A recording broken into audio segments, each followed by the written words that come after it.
শিক্ষান্ত পৰীক্ষাৰ ফলাফল ঘোষণা হৈছে। ফলাফল ঘোষণা হোৱাৰ পিছতেই আমি এই বৃহত্তৰ এলেকাৰ বিভিন্ন ছাত্ৰ ছাত্ৰীক খবৰ লৈছোঁ। সেই মৰ্মে আজি ফাৰিয়া নাছৰিনৰ তালুকদাৰৰ কাষত আহিছোঁ।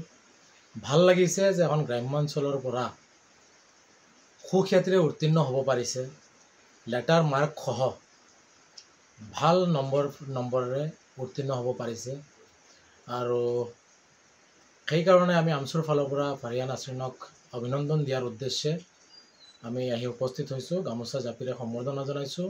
ফাৰিয়া নাছৰিনৰ আশা এগৰাকী ভাল অধিবক্তা হোৱাৰ, গতিকে আমি আশা ৰাখিছোঁ এগৰাকী ভাল অধিবক্তা হৈ আগন্তুক দিনত ভালদৰে পঢ়া শুনা কৰি এজন ভাল অধিবক্তা হোৱাৰ লগতে এই সমাজখনৰ পিছপৰা যিসকল লোক আছে বা এনেধৰণৰ গ্ৰাম্যাঞ্চলত যিসকল ছাত্ৰ ছাত্ৰী বা অন্যান্য পিছপৰা লোক আছে, সেই লোকসকলক সহায়ৰ ক্ষেত্ৰত এগৰাকী অধিবক্তা হিচাপে সামাজিক দায়িত্ব সুচাৰুৰূপে পালন কৰি যাব আৰু সমাজখনক আগুৱাই লৈ যোৱাৰ ক্ষেত্ৰত এগৰাকী অধিবক্তা হিচাপে নিজৰ দায়িত্ব আৰু কৰ্তব্য সুচাৰুৰূপে পালন কৰিব বুলি আমি আশাবাদী।